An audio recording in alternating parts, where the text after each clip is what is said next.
Okay, thank you everybody. Thank you everybody here present and also everybody on the Zoom call. Hello, on Zoom Nation. We have, it's amazing how many people are still staying on the streaming, you know, both our live Zoom and then also that watch our channel. So thank you very much, but you guys are missing a great meal. Today's May 15th, 2024, and it's 7:15, and this is the Sherman Oaks Homeowners Association. I want to start off by thanking Christy Vega. Where's Christy? She had to leave for a meeting? Yeah. She did not. She was just here. Unbelievable. I shouldn't have had that fifth churro. I could have had her up earlier. Oh my goodness, those were great. Well, I can't pronounce your name. Barreto? Barreto? Sir? What's your name again? Barreto? Okay, come up here for a second. I'm going to embarrass you. Come here. Come here. It's okay. So this young man has been in Casa Vega for 37 years. 37 or 35? 37 years. What'd you guys think of what'd you think of Casa Vega food tonight? Christy really left? Move in. Have him move in. Here, come over here. You got to be in the camera. Thank you. Thanks, buddy. All right, let's hear it for Casa Vega. So you guys, it's so important to support your small businesses and your local businesses. Casa Vega has been part of Sherman Oaks ever since I remember, and I've been in Sherman Oaks for 66 years. So, you know, Christy runs a great restaurant. She's run some great programs and some new dishes and a lot of their traditional dishes. She took it over from her father, Ray, who we all know. Christy has been the restaurant of the month, or Casa Vega has been, I've got to say, going on 20 years. So probably longer. But anyway, she always likes to do May because it's Cinco de Mayo. And again, thank you, Casa Vega, and thank you, Christy. All right, let's start this off. Let's start this off with our board of directors. If you guys want to come on up, introduce yourselves. Without our board, we could not be. Jay, Tom, come on up. Without our board, we would be nothing. We would be not the Sherman Oaks Homeowners Association. We would just be. That was a joke. Maria Calvan, I do the legislative committee. I'm the chair there, and also United Neighbors. Hi, I'm Bob Anderson. I'm the vice president. I'm the chair of the transportation committee. Hi, I'm Tom Gleck. Welcome, everybody. I am the chair of the land use committee.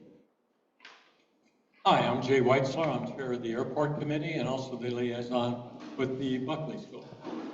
Thank you. And where's John Isaac? He's outside. Okay, so John Isaac's also here, and Larry Slade is not present tonight. He's out of town. So can we get the senior leads and then any field deputies that are here? I saw one or two of you guys. Senior lead, give your reports, please.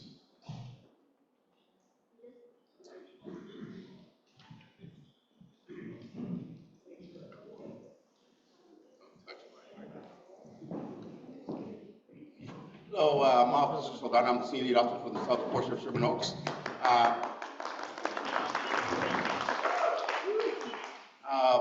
Just to remind everybody that please put your alarm on when you leave the house. We get a lot of burglaries. At least out of 10 burglaries, at least 7 or 8 people are not turning on the alarm. They're just leaving in the house and going out to dinner and coming back an hour later and their house has been broken into. One of the most common entries are also side garages. People are entering through the side because people leave those side doors open.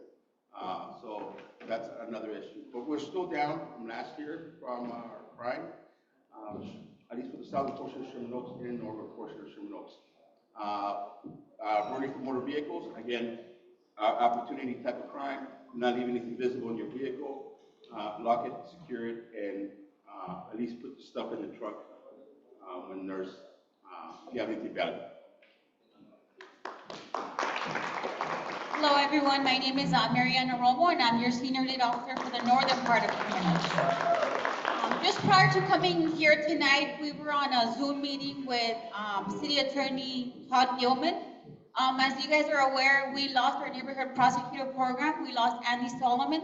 So now we have the Community Corps law, which is ran by Todd Gilman, and he's the only one for the San Fernando Valley.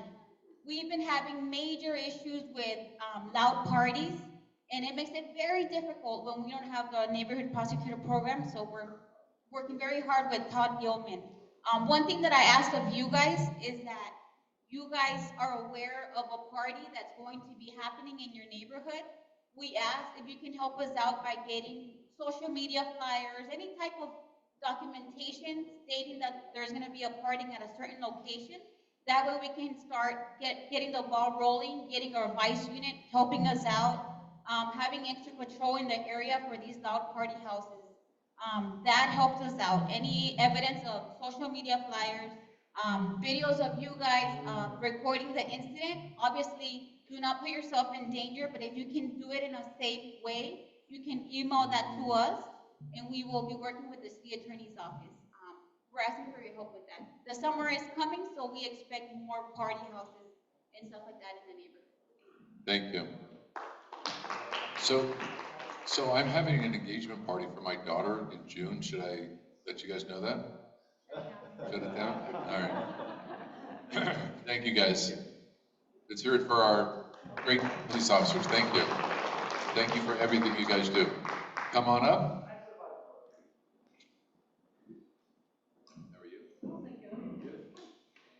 Good evening, my name is Diane Rana. I'm a field rep for Assemblymember Laura Friedman. On April 25th, the office partnered with the Sherman Oaks Neighborhood Council for a car seat safety event, which went great. We serviced a number of families in the community to help them make sure they could transport their infants and children safely. If you missed the last SOHA event where they talked about fraud, the Office of Assemblymember Laura Friedman is holding a Scam Stopper event with one of the same presenters in Studio City on Monday, June 24th. We'd welcome you to come out to that. And last but not least, the office has been writing letters of support for various community funding projects and submitting them to Congressman Brad Sherman's office. I know we've also been working with the council member's office on letters of support. Unfortunately, the state economic outlook for the state budget is not good this year. So there will not be any community funding projects done through the state elected offices this year. We're reaching the end of, or what we call the House of Origin deadline. So bills that were introduced in the Assembly have until May 24th to pass out to the Senate. If you're following any legislation or you come across an article or hear a radio story and you think that bill sounds amazing or that bill sounds horrible, please call the office and let us know what you think. We'd love to pass that message along to the Assembly member. And do I need to give the phone number? Yeah. The phone number is 818-558-3043. It's 818-558-3043, and the phone number is also on the Assembly member's website. Thank you. Thank you. I also just want to say, I had a little issue, I think it was last week, and I reached out to Diane, returned my call very quickly, which in a lot of our public offices right now, that doesn't happen from the field deputies. And she was able to set up a meeting, a Zoom meeting with the Assembly member, which I had today. The Assembly member actually got on the Zoom call right on time, spent the time, listened, and was very accessible, along with her staff. So I just want to point that out. You know, we point out the problems, but this is a certain elected that's actually responding to the constituents, and I appreciate it. Thank you. All right.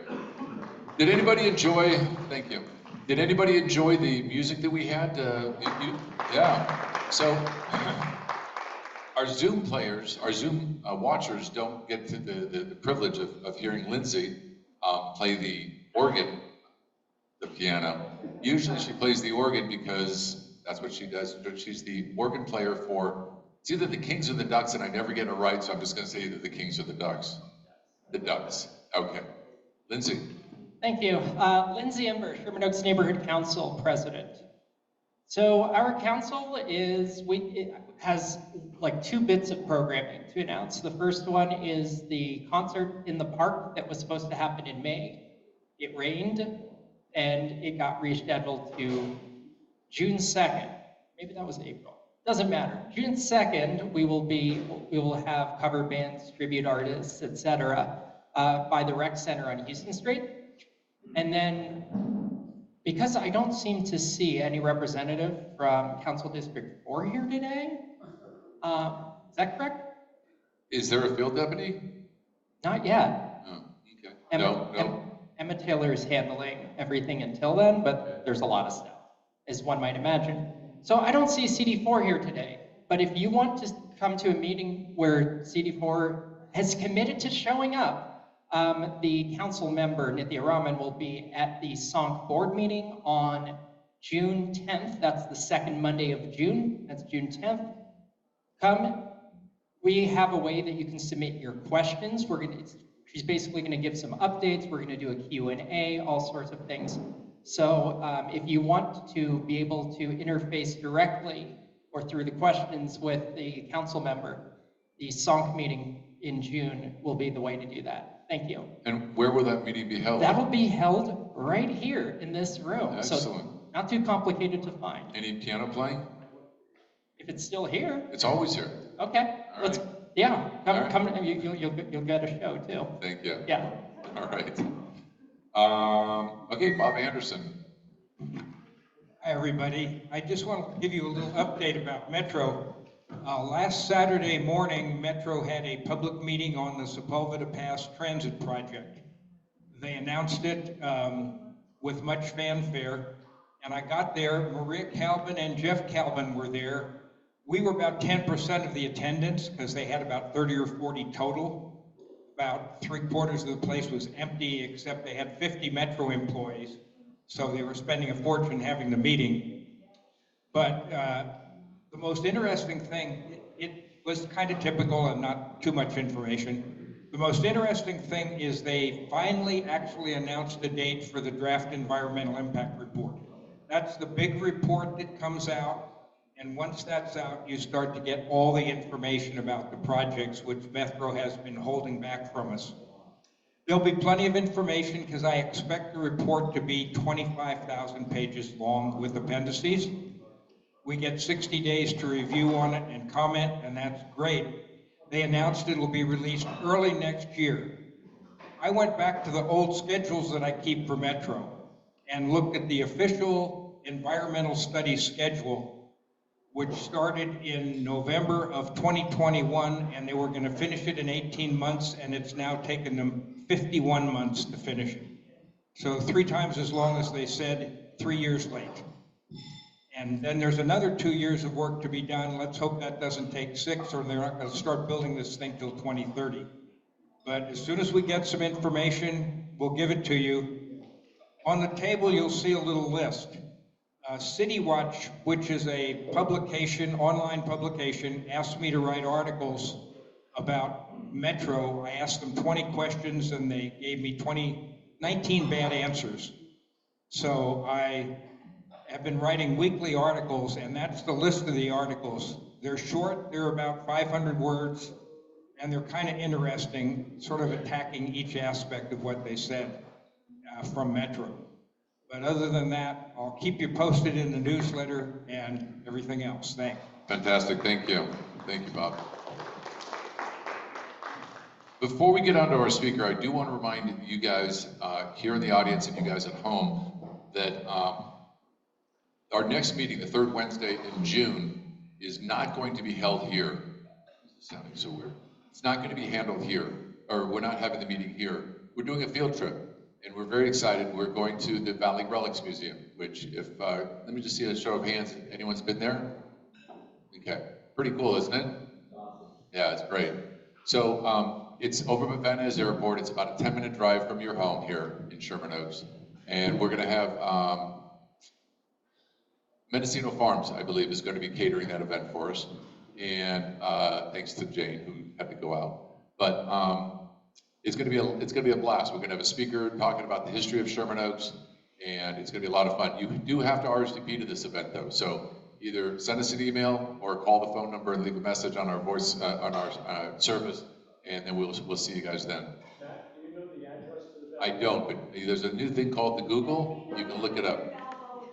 There you go. It's right by Van Nuys Airport. June The 19th. third Wednesday. All of our meetings are always the third Wednesday of every month. June 19th. June 19th.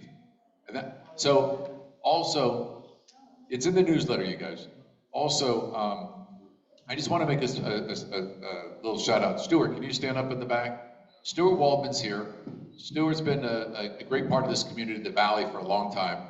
Stuart was Assembly Member Robert Hertzberg's chief of staff for years. And now for the last, 10, 15 years, he's either the president or the chairman or the big boss of VICA, Valley Industry Commerce Association, which used to be across the street, but now it's over by Van Nuys Airport. VICA does great things for the Valley, basically a rah-rah group and a support group for businesses in the Valley. And thank you for coming. Thank you for having me. You want to say anything? I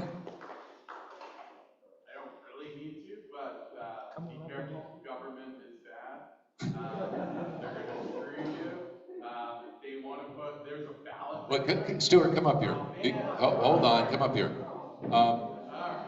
Stuart loves a microphone. Sorry, guys. And Randall, we will get to you by tomorrow morning, okay? Just hold on one second. Grab that mic. And you got to stand over here so the folks at home can see you also. All right. Sorry about that. All right. There's a ballot measure. They just turned in the signatures for it. It will double the Measure H sales tax. It will be permanent, so we will never get to talk about it again. They say there are reports, but they also say Measure H failed and isn't working. And the only reason we're even talking about Measure H now is because there was a 10-year sunset. So this is going to be a boondoggle. This gentleman sent me an article about all these buildings that were bought on Homekey that are empty. Government has not done anything to fix the problem with homelessness, and they don't deserve any more money. So I don't know what the measure is going to be called, but we need to oppose it. And then they can come back and prove to us that they're going to do the right thing with our money. Thank you, Stuart. So, I told you he loves microphones. yes. So, you guys, we've had the Valley Current here a couple times. And the Valley Current they started on the other side of the hill. I believe it's called the Venice Current or something to that effect.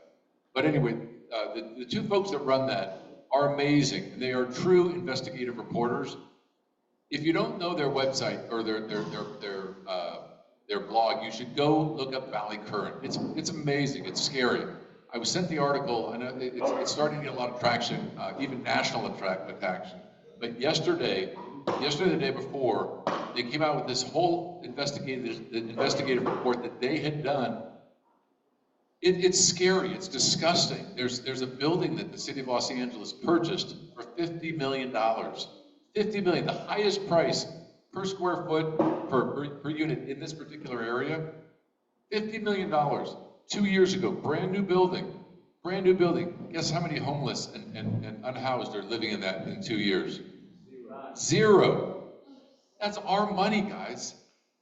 That's just one example. Read this article. It's amazing. Anyway, all right. To that note, Mr. Randall Winston, who I haven't even met yet. Come on up. Come on down. Come on down, Randall. You've won. Good, sir. Nice to meet you. Great to meet you. Of course. So Randall, as you guys read, is our deputy mayor in charge of infrastructure. He has quite the resume, so I'm not going to go ahead and talk about it. I'd like you to just spend a couple of seconds or a couple of minutes and tell us about your background. This microphone's acting very funny today. I'm going to sit back a little bit. Slide back a little bit. So slide back a little bit in. Is that okay on the microphone front? Yeah, perfect. So just tell us a little about you, how long you've been in Los Angeles. You've got an amazing background, so it's you. Well, thank you first of all for the invitation and and Bob again for reaching out initially. It really is a pleasure to be here, first time with this group, but I know many of my colleagues have come here beforehand and spent some time with you all. So first, thank you for that. I'm the Deputy Mayor of Infrastructure. What that includes is the Board of Public Works and the 5 bureaus on the board. That's Bureau of Sanitation, Street Services, Contract Administration. Oh, is that better? Okay. Deputy Mayor of Infrastructure, as Matt just mentioned right now, what that includes as the bureaus that I oversee are the Board of Public Works, that's the Bureau of Sanitation, the Bureau of Street Services, the Bureau of Contract Administration, the Bureau of Engineering, and the, did I say sanitation? Yeah, Sanitation, Street Services, Lighting, Bureau of Street Lighting. The Department of Transportation, and then LA Metro. That's really staffing Mayor Bass in her now capacity as chair of LA Metro, where she has 4 different appointments, and I'll get to that in a bit. My own background, so educated in architecture and in law. Actually, currently a JAG officer in the Army National Guard Reserve. And I worked for Governor Brown for about a decade before moving back to Los Angeles. For Governor Brown, I worked first in his office as one of his advisors on green buildings, EV infrastructure, international policy, and climate. And then I led an agency called the Strategic Growth Council. That entity invests in transit-oriented development throughout the state of California. And then moved back to the LA region with my wife, and now we've got 2 kids. I've got a 2-year-old and a 3.5-year-old. We live over in Baldwin Hills. We've been there now for about 3 years, coming from Sacramento. But I grew up in Southern California, actually in Redlands, so about an hour and a half inland. Spent some time here beforehand, just through internships in college and beyond, working either for the redevelopment agency, the city, as well as actually for the Attorney General here in LA. I've been with Mayor Bass since February of last year, so just over a year, and it has been a quite the year at that. Let me pause though before I go further. You want to ask questions or keep continuing? We have a lot of questions. You did a lot for only being 25 years old. When I wish. Doesn't it look 25? Yeah. Maybe 26. All right. So actually, we've got a bunch of questions. Yes. And when you see the mayor, we'd love to see her at one of these meetings. She used to come to these all the time before she got elected, and Sherman Oaks was very supportive to her. So you might want to put in a good word. Okay. I will deliver that good word directly. All right. And Barbara Romero, she's doing a good job. She is. You know, I can kind of get into that a bit. I mean, I know you've got questions. Don't get into that. Barbara Romero is the General Manager of the Bureau of Sanitation. And she lives in Sherman Oaks, and she's very supportive of Sherman Oaks as well. And I meant that in the best kind of way. She's doing fantastic. Yeah, she loves what she's doing. So you read the article in Valley Current, correct? Which one? The most recent one about the hundreds of millions of dollars not being spent on fixing. They have facilities. They have, I think it's either 1,800 or 2,500 rooms that are 1,200? I did. Yeah. Okay. I did. So, could you speak on that at all? Is that? You know, I know our office is looking into that literally as of yesterday. So we have bluntly, it's not directly in my purview. I oversee infrastructure. We have a chief of housing and homelessness where they are working with the mayor right now to assess, okay, what was accurate about what's vacant, what's not vacant, and then maybe more importantly, clearly there are problems in the system if we have vacant rooms of whatever amount that haven't gone filled, that should have been filled some time ago. Why haven't they been, and how quickly can we get those being? Any more than that, and I'm going to loop that, but it's definitely a problem. Okay, so these are questions not from me, but from the audience. So Jeff Calvin's first question, I have 2 on infrastructure, and then I'll get into street repair, street lighting, sewer charges, and so on. Okay. So Jeff wants to know, how will the city infrastructure support apartments being built on secondary and tertiary streets? So, I mean, we've got, let me back up, I guess, and say city infrastructure and how we'll support. So directly, there are impact fees and other costs associated with development that developers need to pay to be able to support the necessary infrastructure. But a big step back, what I think what that question is starting to get at is, we've got this roof, we've got new housing. Does the city have the resources and the wherewithal to keep up with that growth? Short answer is yes, and we need to do the planning and continue to do the planning to ensure that that happens.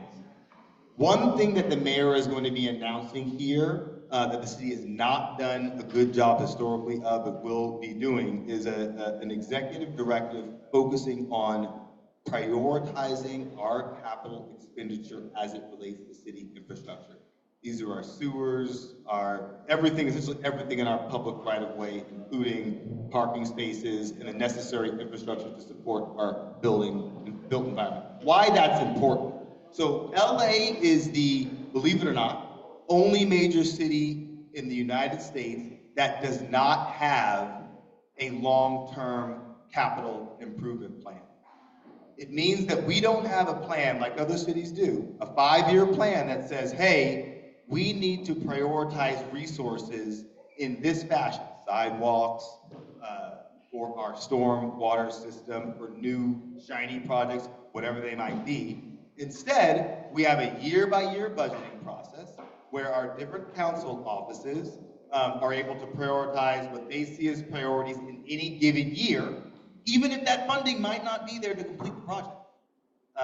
And we do this year after year and end up where we're at, which is with a backlog in the billions of street-related infrastructure. So it's a problem that you're pointing out. I want to acknowledge that. And what we're going to be doing, what the mayor will be directing, is for the first time an actual plan where we can reasonably and more rationally spend what we have on a long-term basis to meet both our backlogs of infrastructure and new capital projects. So Jack Humperville, who writes for City Watch.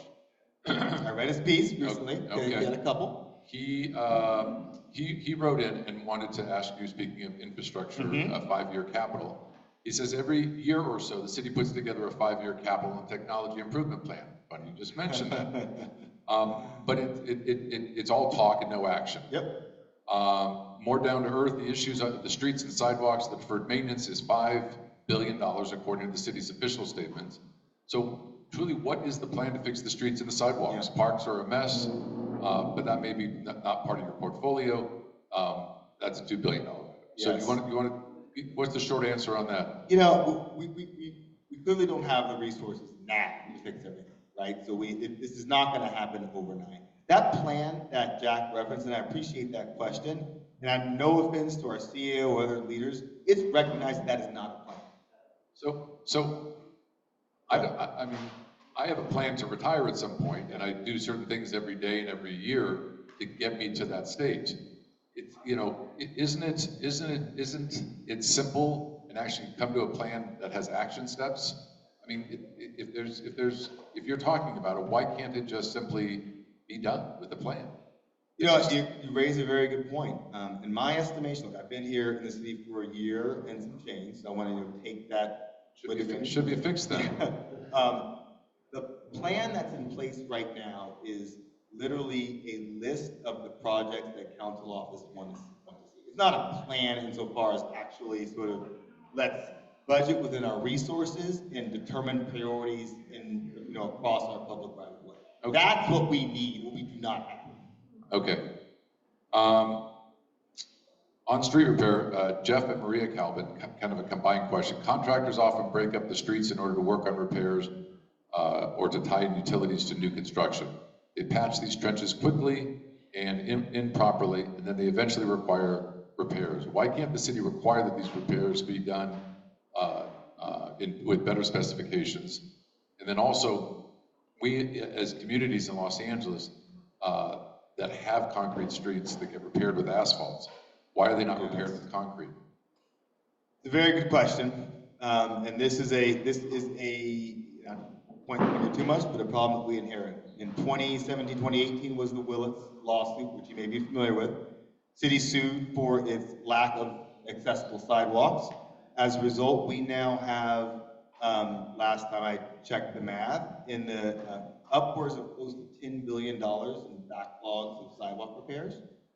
And every year we are committed to, we have to spend a minimum of $35 million. Mayor Bass in her first budget nearly doubled that amount to increase how quickly we're repairing sidewalks. It clearly is, we have a long way to go. The asphalt repairs, they are short-term fixes to address immediate needs, trying to decrease the city's liability. So if we had more crews out and more money to apply concrete on more sidewalks, we'd do so. So more is not necessarily the answer. It's also better management. So when the folks go out, if I call and I say I have a pothole in front of my house, you would literally see a big truck with usually 3 or 4 guys, one guy to supervise, one guy to point the finger, one guy to drive the truck, one person to fill up the asphalt. They'll come to my street, they'll drive past 5, 6, 10, 15 different potholes, fix my pothole, and then move on to the next call. Why not go ahead and have these guys, when they're out there, see what they can go ahead and fix along the way instead of being proactive, instead of just reactive? Absolutely, and that's indeed, or applause indeed. That is something we absolutely ought to do, and a wonderful suggestion. By the end of this year? Yes. Absolutely. I'll tell you what's happening on that front though, that just in terms of street surfaces and our repairs.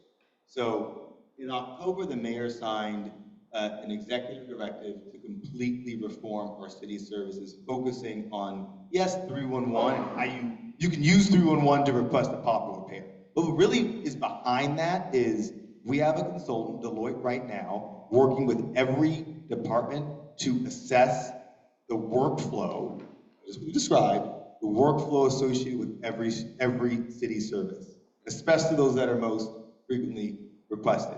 Not going to be a short process. Right now, street services, sanitation, they're sitting down with that consultant and saying, okay, is our process for repairing potholes the most efficient use of city resources? And are we getting the most out of the work that is done when people receive a request, when employees receive a request and go out and do the work? Clearly not in every instance. And so that's where work is happening now. We'll relaunch 311 with targets for completion times by this fall. I was going to ask, which I'm not going to, but how much is the city paying Deloitte Touche to do this report? This was stuff that we've been saying all along. I mean, anyway, I'm not going to go into that. But you could. I know I could all night long, but look, this comes from Sally. Can't read the last name. Our street lighting has been compromised by copper wire thieves. Is the solution solar powered or tighter security and tighter sentencing? All of the above. We have solar lights that we've deployed here in the valley, but it's not enough. And solar doesn't provide the level of energy that we need for many of our lights throughout the city. Solar fortification, which means more concrete and hard to get at bases around our lights, and then enforcement. We just did form a task force with our police department, with led by Council Member Krikorian's motion and others, to look at ways to get at the problem. It's kind of whack-a-mole at this point, to be honest. Whether we're getting at the purveyors of copper wire and those who are stealing the wire, be they those who are unhoused and kind of near a street light and have all the time in the world to be able to take the wire, fortifying those lights and going after those organized elements. But we are, there was a 600% increase in copper wire at that starting in 2020. So it is a major problem. Yeah. I have a question. So the state of California a couple years ago said all cities in California have to build more homes because they think that building more homes will help the homeless issue.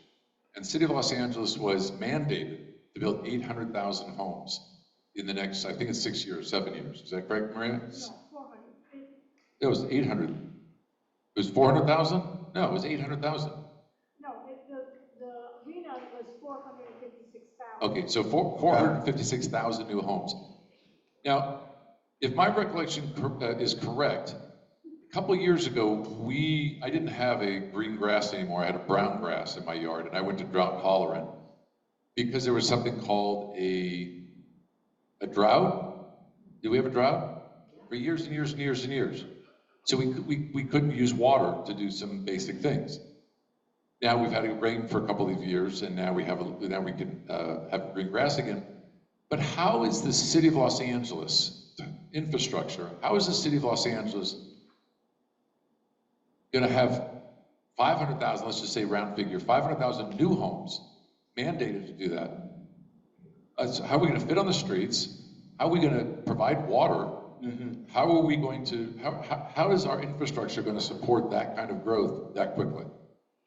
We have to invest in our infrastructure. But it doesn't take, you're not going to invest in the infrastructure in 5 years. And that's true. I think that I don't know where we are at right now with our RENA goals. This is the goals that you had mentioned in building housing. But I know that on the waterfront, for instance, which you do call out, with Hyperion, for instance, our major water treatment plant, we are right now aggressively building out that system to be able to recycle more water, essentially creating more water from waste. And those goals are aggressive in partnership with DWP. So our supply, even throughout the drought, we've always been planning to increase our supply because we know that there will be another drought. Even though we've had a fortunate spate of wet months, it won't always be the case. And look, I don't believe that the city is going to be in a place where we'll continue to build and not have the water and the resources to support it. Okay. Speaking of the Tillman, you lead right into the next questions. It's amazing. Is Lewis here? Would you like to stand up and ask your question, Bob? You give him a wireless, just because you put Tillman in there, but Lewis, the reason I'm asking you to ask the question is because it's a really, really long question, and Lewis, are you listening? So can you try? Okay. Can you just not ask the entire question, but just kind of summarize it? Well, on the street I live on, and on several other streets that I've talked to people about, water runs down the streets all 365 days a year. Now, it is supposedly stormwater, and I recognize that the city has storm drains, but they haven't built storm drains all the way up to the top of some of the streets. And so the streets are used to convey stormwater. And when it's raining, it's a little bit inconvenient, but it works okay. The issue that I have is that the city is also draining the hillsides into the streets and allowing it to run down the streets all year long. And there's not sufficient velocity during dry weather to keep that water moving. And so it ponds, it settles, we get algae growth. Some of it looks like it may be brown algae, which may not be so healthy, and it's laying in the street all the time. So my question is that stormwater? And if it is defined as something other than stormwater, like dry weather flow, can it go into the sewer? I know there's excess capacity at Tillman. They would be able to treat the water, they discharge it to the LA River. They would be discharging cleaner water into the river, and that is a goal of the city. It seems like a problem that at least is worth studying. Thank you for not editing it. You did it word for word. Yeah, no, and I thank you for that question. It's quite the question. I'll start with the type of water itself. I think, and we can have a follow-up question for sure I'd like to about the type of water, because I kind of would need to sort of look at the area. But jumping ahead to what I think is one of the kind of underlines of what you're saying, we need to continue to increase our stormwater capture and treat that water so that it can be reused. And the types of water that we treat, meaning the levels of pollutants that are in that water, our systems on the treatment side are right now becoming more and more advanced to be able to treat dirtier water. Now, getting that water from where it is, the place that you just described, to where it needs to go, through, again, stormwater capture for reuse, and I'm assuming that that's just based on the way you described it, that's what we want to do with that water, rather than, you know, letting it flow out to the Pacific.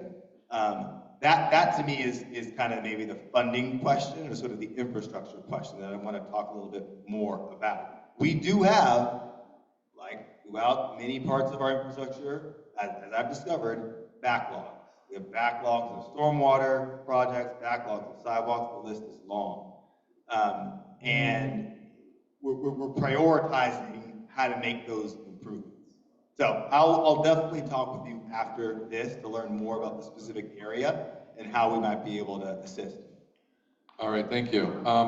So Bob Anderson asks a couple questions about Metro. What a surprise. Yes.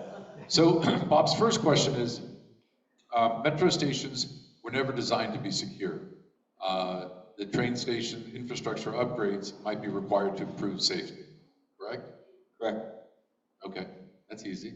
And I'll have more, a little bit more to say, but I'm going to finish the questions. And then his second question is, Metro held another public meeting on the Sepulveda Pass Transit Project last Saturday with super low attendance, so only 40 or 50 people showed up.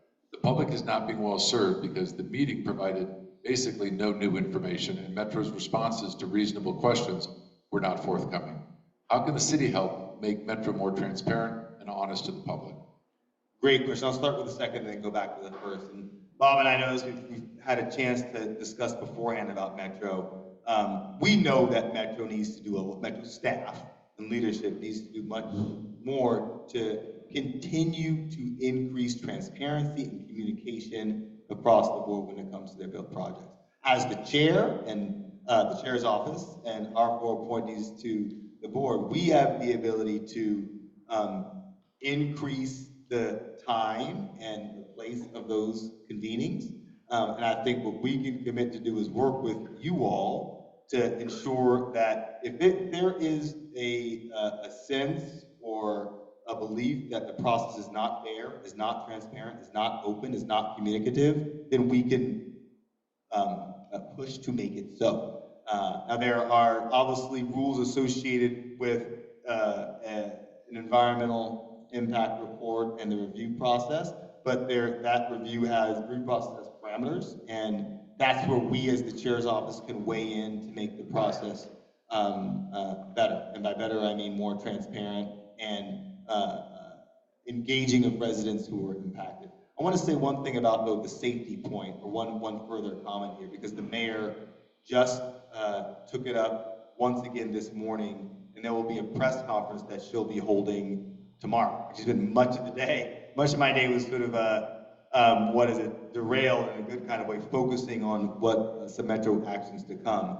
There have been, as you all know, a spate of horrendous violent acts across the Metro system on buses and on the rail, and it is simply unacceptable and abhorrent. The mayor is going to be calling for a public safety surge on the system, including law enforcement throughout.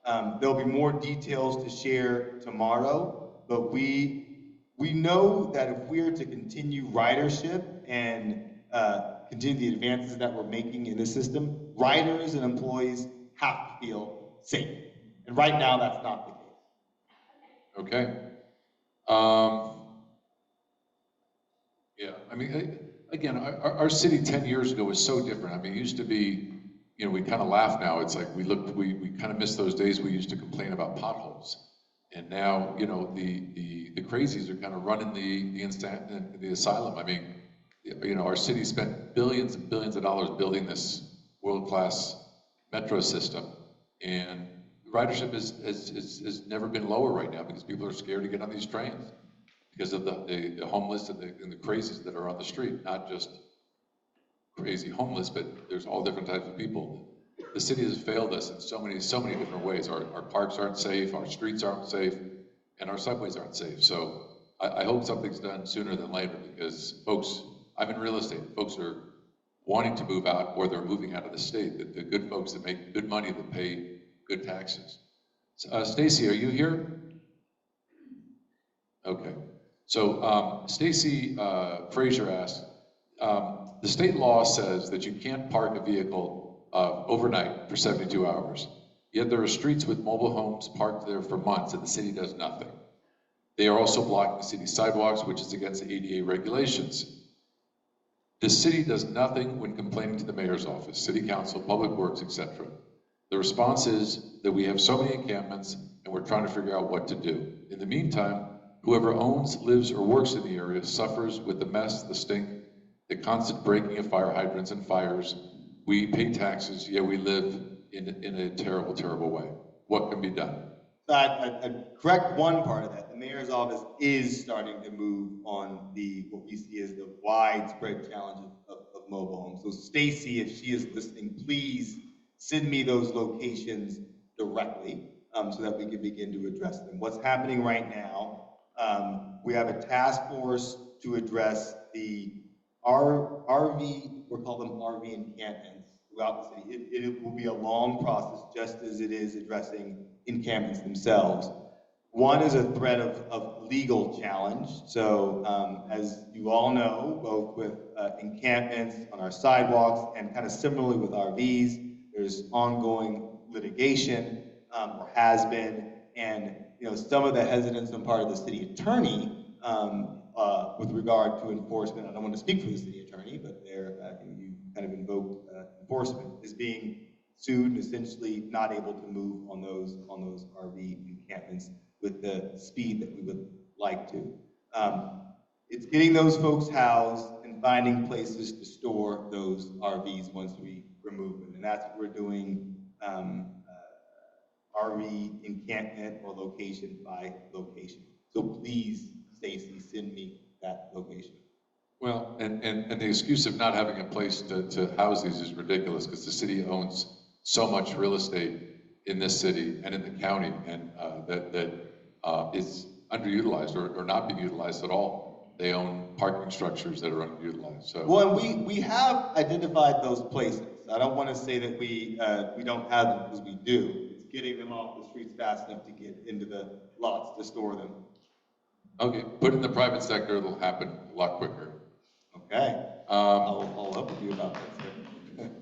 Happy to help out. Our organization loves helping out, things like that. Thank you. So Jack Humperville and Bob Anderson are asked this basically the same question. There is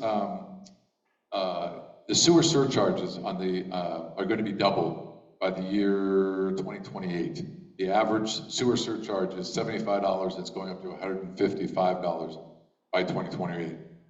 They both want to know, why is it such a huge increase so quickly? And it's about $750 million a year. And where does the mayor stand on this?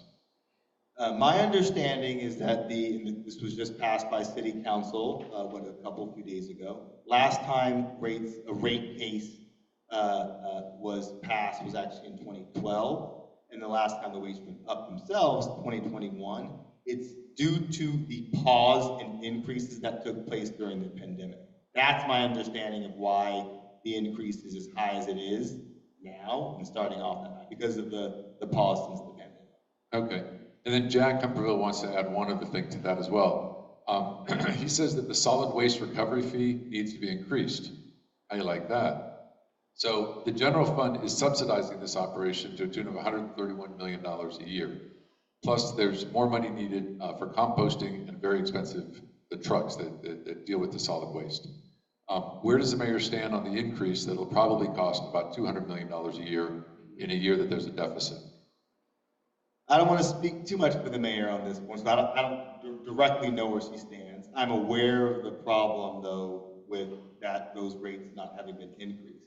I will say this, there were a number of rates, DWP, you mentioned solid waste, sewer construction being one, street lights being another, all of which were paused during the pandemic, and the previous administration made the decision not to raise the rates.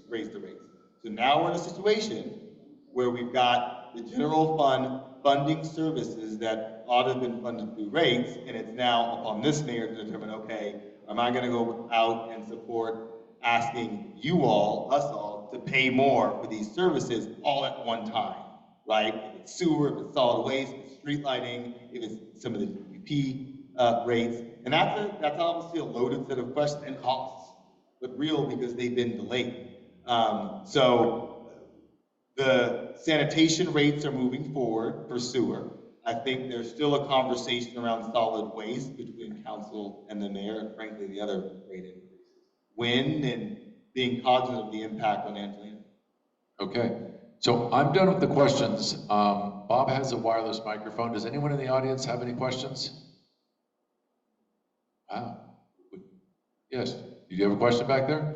Yeah, how about? Hold on one second, so the folks at home can hear. We're going to give you a microphone. Let's keep this question clean, okay? How about stopping with the nonprofit stuff, because the people who are running the nonprofits are getting 90% of the money going into it, and very little is actually filtering down to the people who are supposed to have it used on them. And all you're seeing is the top echelon getting, richer on it.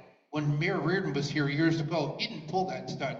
He found people to take care of services, take care of things without having to have a nonprofit getting all the money like they do now. Are there examples? Is there a nonprofit or nonprofits that you're referring to? Just stop having the nonprofit. It's something where the city's handling something without funneling money to the nonprofits. Because something happened recently where a nonprofit was supposed to pay for one of those homeless housing buildings that were going on. I see. Okay. And everybody got evicted from it because some went out to another agency and they weren't paying the bills for it. They all got kicked out from there. Okay. All right, and I think you had a little talk about infrastructure, and did you have something you wanted to add? No, I mean, it kind of sprinkled into what we were just talking about. So, yeah. Okay. Do you want to add anything in closing? The mentioned city services, mentioned the infrastructure planning. I mean, the last thing I'll say is with budget, and folks have read about this. We are now in a situation where our finances, the city's budget, even more constrained than they were last year. And so we got a question, so we'll get to you as well when we just kind of finish this thought. The mayor eliminated vacancies. These are positions that were not filled already. She kind of referred to them as ghost positions. But what it means, and what we're going to be doing that I think is a helpful thing, is akin to a zero-based budgeting exercise once this budget is passed. We need to do more with less. It's a chance to look at how we can more efficiently organize the city's workforce and our employees to do the work. And I think it will ultimately be a very good thing for the functioning of the city's government. And its infrastructure, which we know, as I've described, has been challenged for years insofar as the backlogs in service. I'm sorry, sir, we're all out of questions because I'm just kidding you, Tom. Are you sure? Yes, of course. I have 3 questions. No. Go ahead. Can you touch on the... Hold on, Tom, you gotta speak into the microphone. You know the rules. Hi, Tom Glick. I'm a board member. Good evening, Sherman Tom. Sherman. Hi.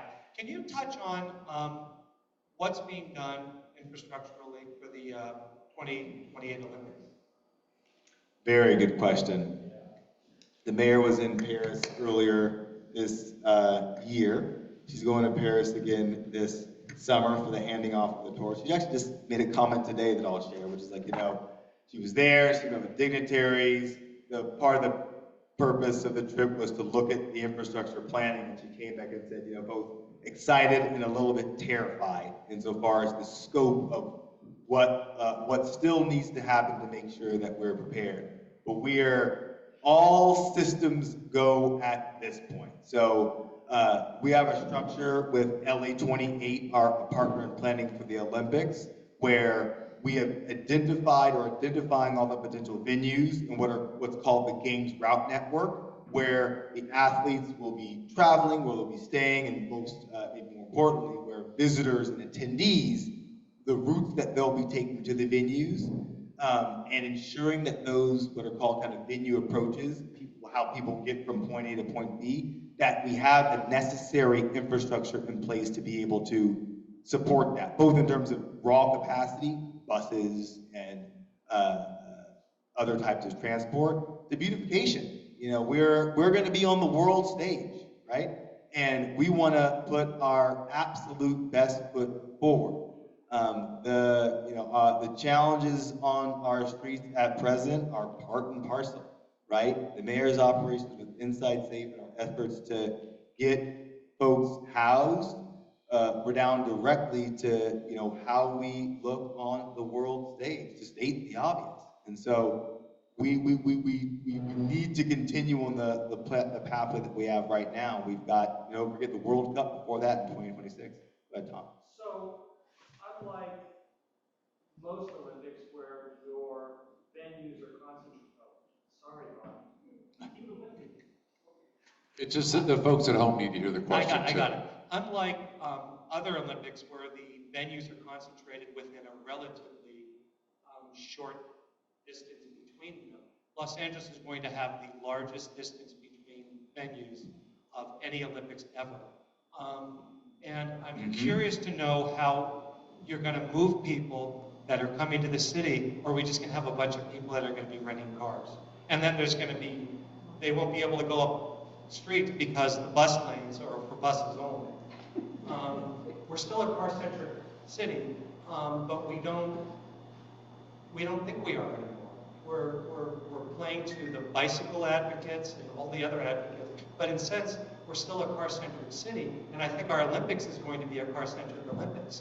I don't think people are going to be taking the bus, but I think that's my concern, is how we're going to move, how we're going to not move athletes, but how we're going to move the people that come to this city, the millions of people that come to the city to see the games. And I do think it's all above. I know we're a car-centric city, but we are planning for buses, cars, metro, all modes of transport. So transportation is actually kind of furthest along in terms of planning for the Olympics because of what you just said. The distance between the venues, the massive effort in moving that many people, ferrying that many people to different events, different places throughout every day of the games. The biggest challenge I'd say now to point to it is procuring the buses. So we are going to need to increase our buses by, I think, a couple thousand plus. And those aren't buses that we are going to be able to purchase all. We'll be leasing or borrowing in some capacity. And again, ensuring that we have our network in place or designated throughways to get from point A to point B. But right now we don't have the bus capacity, especially for the athletes. I'm not going to particular, but also the fans. But Tom, one thing you're probably, I mean, if you're really concerned about getting around in Los Angeles during the Olympics, I don't think you have to worry. I mean, the last time we had the Olympics here, everybody got so freaked out that they either stayed home or got out of town, and the freeways and the roads were pretty much empty during the Olympics. So hopefully that same thing will happen. All right, so, oh my goodness, yes, Maria, of course you can ask one more question. Let her ask. Of course. He said he's going to stick around until it becomes light to answer all your questions afterwards as well.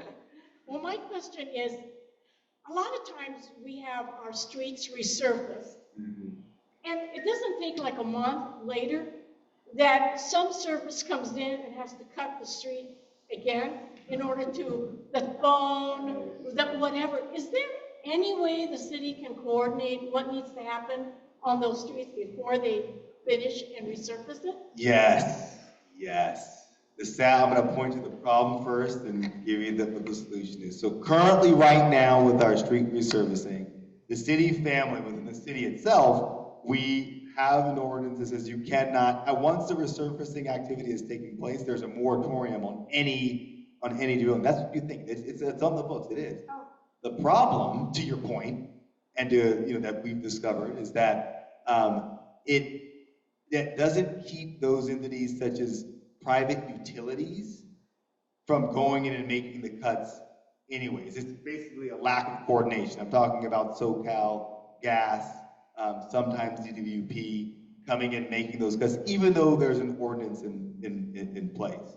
And so it is a really, I mean, to state the obvious, inefficient and kind of terrible way of both ensuring that folks can continue to use the street before it's cut up again, and we're going to have to go and do the work again after it was just cut. And so infrastructure planning, and with this executive directive I mentioned that will be coming out pretty soon, is looking to better coordinate entities to help ensure that does not happen. All right, that was awesome. Thank you so much, Randall. It was a pleasure talking with you and answering the questions. Thank you.